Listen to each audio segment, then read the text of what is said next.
You're listening to No Destination, where songs meet stories. I'm Dylan Kight, songwriter, wanderer, and your guide through the long way around. This is episode 4, Something in the Darkness.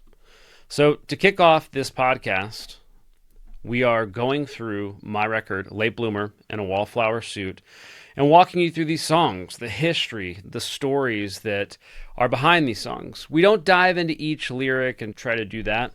That's maybe a different time, a different show. It's important that everybody's able to pull their own truth, I believe, from a song, a story, a movie. And I try to leave enough space where that's the case. So some of the journal entries have been redacted, unlike the Epstein files. Just kidding. Didn't mean to start it off that hot and heavy here in the beginning. Thanks to everybody that's reached out or said really kind words about the first couple episodes. This is the first time I've done something like this. I've shared similar stories live, and it's always gone over well. But I think to be able to have a longer form conversation it's been really good for me. So take a seat and enjoy the ride. The fourth song off my record, Late Bloomer in a Wallflower Suit, is called Something in the Darkness. This was recorded during the third session for the record. There was 4 total sessions that took place of tracking. And this is a departure from some of the other songs. Now, we talked in High and Lonesome a little bit about how it was much easier to write a song from a perspective of a different person. So that person being my sister. Something in the Darkness is something that I've been struggling to say. I think there's really talented people out there that write songs that are topical and current and speak to what's happening and the urgency of now. I don't think that's ever really been my strength. And it's tough. It's tough to write something that can be somewhat universal, but also kind of put your flag in the sand. When I first approached this song, it was really a collection of verses that oscillated between imagery about the passage of time and how that changes us, or in some ways, oddly, it doesn't feel like it changes us. Like, the older you get, the voice inside your head doesn't begin to change and talk like an old person or older person, which is kind of the wild part. But then there was some of these verses that really spoke to this thing that was repeating in my head as this social narrative started to form against and around marginalized groups. And so, listen, this episode is going to offend some people.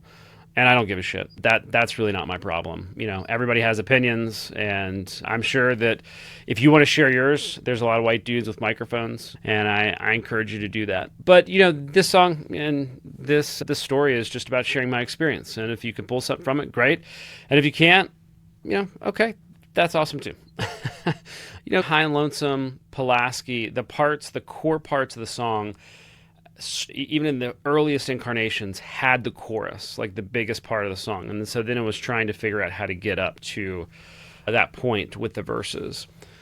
Lyrically, what was kind of unique was how to carve out the narrative about Something in the Darkness. Because the passage of time is something that a lot of people have talked about. I wanted to tie this thread together behind struggle, behind identity, behind a lack of ability to have empathy towards people that aren't like you, that I think is common in a lot of different struggles. And it's not unique to one generation, but seems to permeate. And we seem to repeat the same sins of the previous generation by a certain group of people holding on to a set of beliefs that hold other people back from being able to be the people that they want to be. During Dark Horses, which became Brilliant Mistakes, there was a song called The House Always Wins. And I explained how Chris and I were both going through some marital stuff. We both ended up divorced, not to each other, to the women that we were with in our lives, despite how close of friends we have been. But that song was written really for his child, because it was easier to think about a relationship falling apart or dissolving, not from the adult perspective, but from the person that had the least to do with the situation. It just so happened that I put my child through a very similar situation. My relationship at the time put my son in a very similar situation. So it was easier to write about it because it was a little bit removed when I was writing it on behalf of his child, who is not a child anymore, is like an adult and is a badass. But, it was really easy to tell that and be empathetic because I wasn't as involved in the relationship that was dissolving or not going well. So I could be an advocate or more clear-headed about how to tell that specific story about the house always wins. And really the idea about the house always wins is kind of as easy as it sounds, that no matter what, there's a reason why the hotels and casinos are so big, right? I mean, the house always wins. And so when you're a child, you're put in that situation, and we've all kind of gone through our own trauma, our own divorce stories, whether they be personal or, the way we grew up or people we know. It's the kid that has the least to do with it, and has least to do with it in the sense, in my opinion, that they are the least involved of all the parties. And even if they're highly considered, they're the ones that have that foundation pulled out from them. And so that's the first time I kind of went to that writing style where it wasn't as much first person, but it was writing for someone about maybe what they were going through and what I thought that would be like from their perspective and how difficult I thought that would be. And so what happens in Something in the Darkness is you have these passing of time verses, the first verse and the third verse right after the chorus. That is much more about a first person experience, talking about how, there's something in the darkness just beyond the trees. The winter air moves like it's moving through me. The years stack up like old magazines. That state road don't go anywhere after all. And, I think a lot of people have been from a town that's unremarkable, especially in the Atlanta area. The hilarious part is being someone who has traveled, been fortunate enough to travel a lot of different places. The farther you get, you'll meet people and you're like, oh, where are you from? They go, oh, Atlanta. And you're like, oh, amazing. I'm from Atlanta. Which part? And then they'll say something like Macon. And you're like, that is not Atlanta. The most people, I was born in Atlanta in elementary school. We moved out to the suburbs in a town outside the city. And it was known for some really crazy stuff, like in the 80s, I think. This was before my time living there, but I think it was a law, like you had to own a gun to live in that town. Whether you're growing up in the South or the Midwest or somewhere rural or just outside of town or maybe even in the city, this thought that you had growing up, that time is just kind of this thing that's inevitable.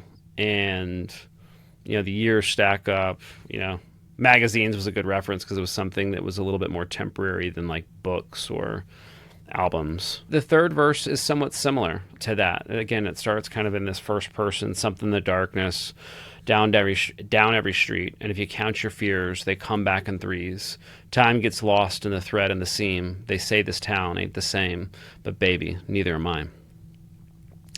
And that's just this acknowledgement that things keep moving forward. They keep moving on. I'm fortunate to live in the Woodstock area, and we have a great music community now and an awesome downtown area, like a lot of other metro area towns and suburbs do. But you'll hear people, well, it's just not the same anymore. And it's like, yeah, but neither are we. Like, neither are we. And how lucky are we that we have, like, actual restaurants and things, coffee shops and bars and music venues in our town that are actually cool, that people want to go to, right? So it's like this acknowledgement that, like, it's not that it's easy, but I think it's this default mode that you get into is like, just because something is different or not the same, that somehow it's not as good as it used to be. And this is what ties into, my opinion, the larger call for the rest of the song is like, yeah, it's not the same as it used to be, but neither are we, right? And there's good reason for that. We've lived life. We've been through things. We know things now. In the studio, when I took the song, I had the chorus and a bunch of verses. And Andy was great about helping me whittle all these verses down. The important part was the second and the fourth verses frame the song in context, as far as it's not about just the passage of time. It's not just about someone's perception of their town or their age, whatever that may be. But I wanted to make a statement about what I thought, some of the common threads that I've seen. So I'm old enough now to have been aware of the gay rights movement. and how difficult that was for some people in my family just to tell people and come out and share that who they were, to even gay marriage, how big of a deal that was. I mean, it's not too long ago, like, you couldn't get married if you were a same-sex couple. It just wasn't an option. And most of the country, if not all the country, I think there was one place, I can't remember the state. And then, that has evolved into other rights, right? So trans rights, and this thing that seems to have taken place in the last couple of years. And again, I am not an expert on anything. This is just my point of view, trying to connect what I think are similar social indictments and judgments being placed on marginalized or smaller groups of people. And there's just more of them than us. And I'm not one of those folks, but I would like to consider myself an ally. I don't want to be the one standing by quietly while someone else is a bully. I think that's bullshit. If you have a voice, you should use a voice. And if your beliefs involve other people not being able to live their life or love the people that they want to love, and it has no impact on you, it's a you problem. What I believe. So again, it's tying these struggles through. It's knowing people in my family that came out as gay and how difficult that was for them to tell their parents, or how hard it was for people to love each other and not be able to get married. Like, I have memories as a kid, like, that was a thing. Like, well, what do you do? Like, they, not being able to adopt. There's just all these things that I wanted to tie together, and I wanted to say in a non-preachy way, because my experience is only the experience from my side of it, right? Again, it's not firsthand experience, which is the first and the third verse, which is more kind of like everything's changing, but we're changing, and change, it can be really good. It's not always this thing to be demonized. So in the second verse comes kind of like this more universal approach to these connecting movements in my mind.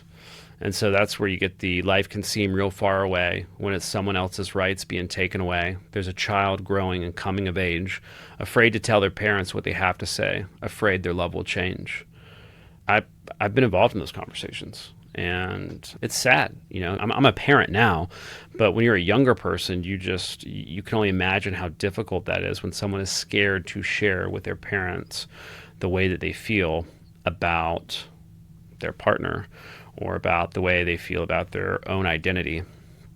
And I think that's what's really gotten lost in this conversation, is the humanity of it. That how difficult it must be to not be able to live the way that you were born. And, you see a lot of things get made up about, trans athletes or bathrooms. And it's just, again, it's this constant punching down that I believe happens amongst a lot of middle-aged and older people. I'm very fortunate to have a lot of people in my life who are open-minded and accept people for the way that they are, and I consider myself lucky. Are you going to reach out to those being pushed farther down, than you? Because again, like, in my opinion, we've lost this inability to connect with people who are different than us. Like, I don't go around trying to convert religious people to be agnostic or atheist. That's not my plight, right? I mean, give me time, give me a couple Topo Chicos, anything can happen, but it's just not my deal. Believe what you want to believe, as long as it doesn't infringe upon other people living their life, and as long as them doing what they do doesn't infringe upon you. I just don't see how those things connect. And I think the thing that we can be accountable for is, are we going to be able to look our children's children, our future selves in the face and say, hey, I was a part of a group of people who got really pissed off about 30 trans athletes. And so we pushed an entire generation's cause back because we felt violated. Well, listen, I'm not saying that, I have perfect answers for, people competing in women's sports or men's sports. I think there is a conversation to be had, but it needs to be had respectfully. And this is where I felt like the respect just kind of went out the window. And if we have to go to our future selves 20, 30, 40 years from now and again, just like our parents would have, right? Like this is the way I think about it. If my parents, who were both for gay rights and gay marriage, fortunately, let's just pretend they weren't. Let's say your parents in the 90s and you were staunchly against gay rights or gay marriage in the 90s and the 2000s when I was a young person. Imagine how those folks feel about those topics now. They've changed, they've progressed, their views have evolved, hopefully. Some things may feel outside of our comfort zone because they're not our truths and they're things that we've never really had to talk about. And, it's just, to me, it's one of those things where it's like, are we going to be people that demonize people that are unlike us and make them feel less than, or are we going to figure out a way to treat everybody with respect and dignity? Now you have states that are talking about dissolving gay marriage. I mean, like, you see how far this gets taken because, progress is not linear. It goes up, it goes down, it goes forward again, it goes back again. And in this moment, I feel like we're taking a step back. So I just wanted to call to that future self, the listener, future self, hey, this history keeps repeating itself. You could zoom out of history a little bit. Women used to not be able to vote. People of different races used to not be able to marry. But I think that as people who have common decency, common sense, and hopefully respect and love for thy neighbor, is in a world that's pushing everyone down because we all have our own hardships. We all go through our own bullshit. Are we going to reach down and try to help people that are maybe more impacted than we are? Because to me, that's just such a way to lift yourself up too. And I don't know if that ever changes, honestly. But all I can do is hold myself accountable. Am I the kind of person moving through the world that is meeting the moment? Am I trying to understand the world, or am I trying to keep the world in a place that no longer exists anymore? So whether it's Woodstock, Georgia, and we're never going to go back to this one light town where there's a hardware store in the middle of it. They bulldozed it and put up a parking deck. Am I going to spend the rest of my life just bemoaning how much better it used to be when there was no businesses and no restaurants downtown and we knew about this local hardware store we could go to? Or is it better now that there's restaurants and coffee shops and bars and venues and event spaces and, amphitheaters? I think it's better now. But yeah, there's some things you lose in that, right? But how can you bring that back? And I think that's through community, by the way. I think that's part of what makes Woodstock really special, is there's a really great community of people. The fourth verse, kind of like the second verse, zooms out of the verse right before it. And it's just this indictment, again, from the way I see it, and trying to connect some of these events in my life to other events. But turning a blind eye won't help you see that fucked up world you remembered it to be. If everyone needs to be something else for you to feel like you again, it's you that needs to change. And that's probably the most direct verse on the whole record. Because if everybody else needs to do something for you to feel like you again, it's you that needs to change. And change is hard. And people are imperfect, right? So it's not going to feel great, if someone is doing something different than the way that you're used to it. I mean, let's give a couple examples. When people used to fly, they used to get really dressed up, for example. Now, I don't know about you, if I can get away with wearing like shorts and a t-shirt during the summer on a flight, I'm going to do that 100%. But you know what else has also happened? You can't smoke on a plane, thank God, right? So yeah, in my mind, in some weird like crystallized view of air travel, people took it so seriously with such respect that they got dressed up. Well, someone who's been on a ton of flights in my life, I don't want to get dressed up. I mean, maybe you do. I don't know. I don't want to take that away from you. If you're a person that likes to get dressed up for flying, more power to you. But there's good in all the changes that come. And then the other things you have to adapt. And you're not going to love all change, right? So the one thing I tried to keep in front of me in this song was to think of a specific situation. Think through this through the lens, and I know I'm talking about these really big topics, and you can insert any topic in this. It's not just the one I brought up. Like, that's just the example that was on the top of my mind when I was writing this song. But I tried to keep T in mind. It was the same inspiration and way I was able to get into House Always Wins from a creative perspective. And I was in a band. Two of the folks in the band had children that made it known in their young adult years that they identified as something else. And both are great people, right? But they had very open-minded and accepting parents. Luckily, not everyone is fortunate to be in that space.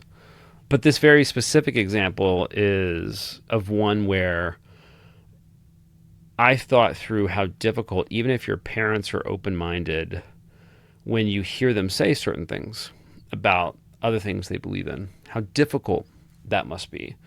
People are imperfect, but I tried to keep in mind that taking other people's rights away is easier because those people aren't close to you. Just remember that there are children that are afraid to tell their parents what they want to say because they're afraid that love will change.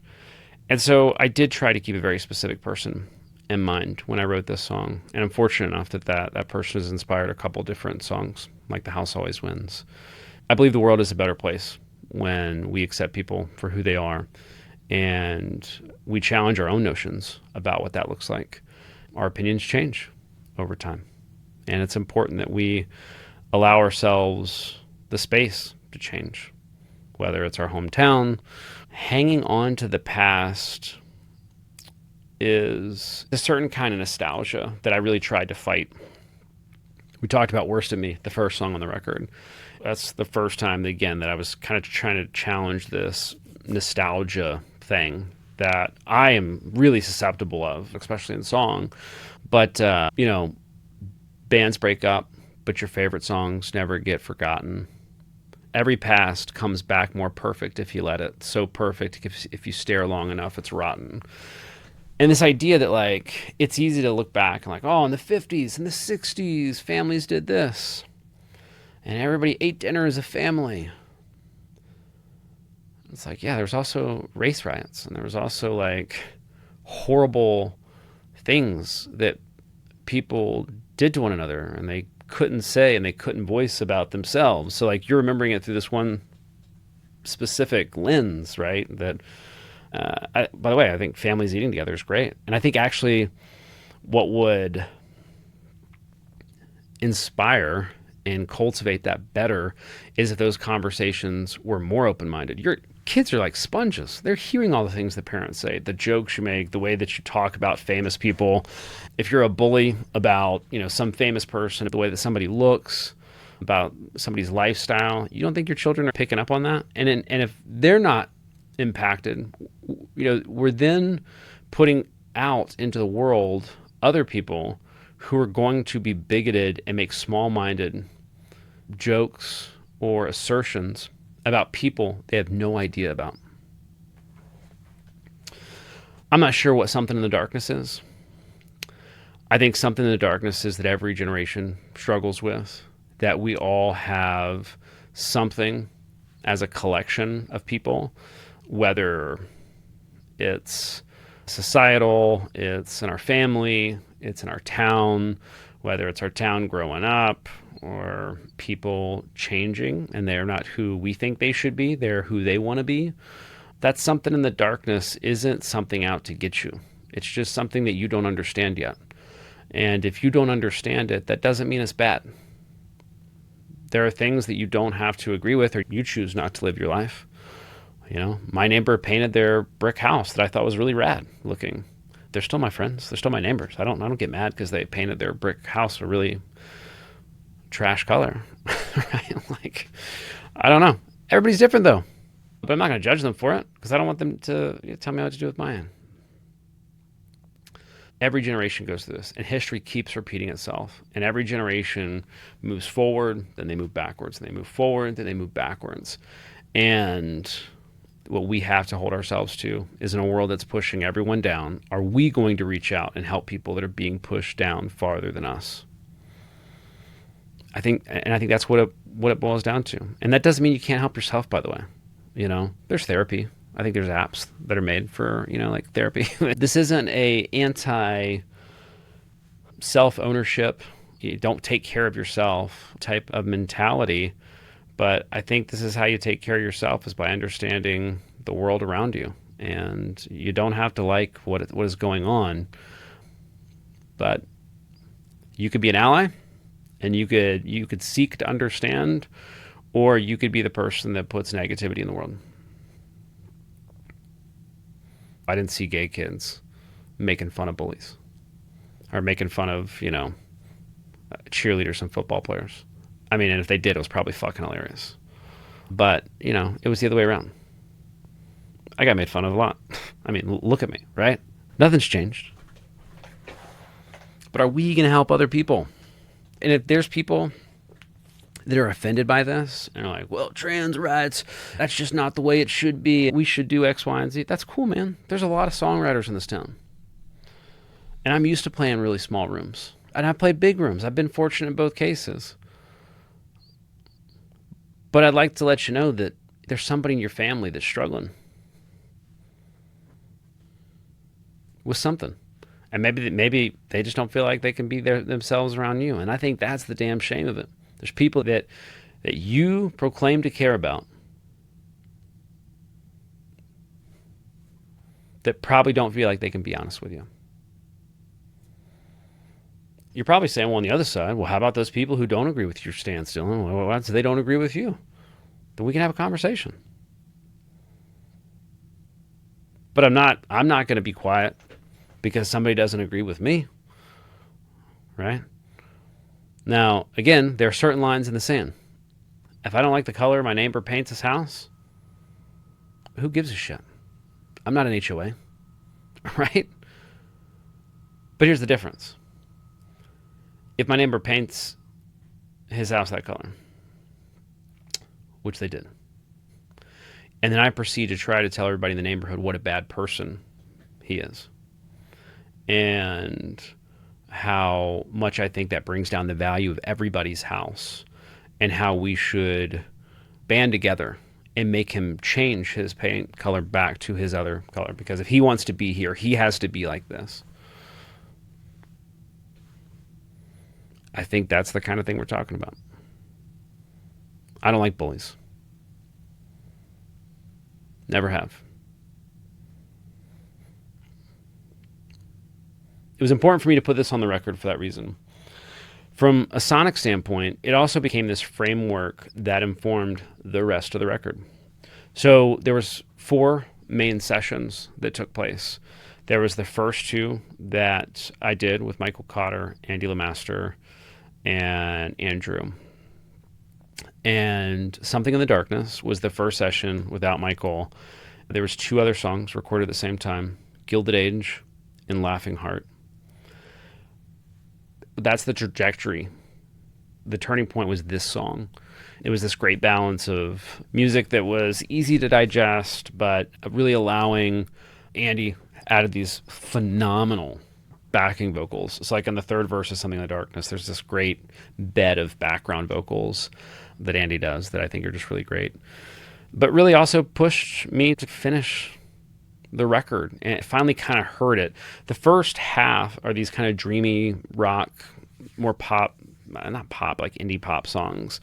And my version, I'm not saying other people's version, but this song was a turning point for me creatively. That last session made the record was High and Lonesome, Worst of Me, The Long Way Around, and Dark Water.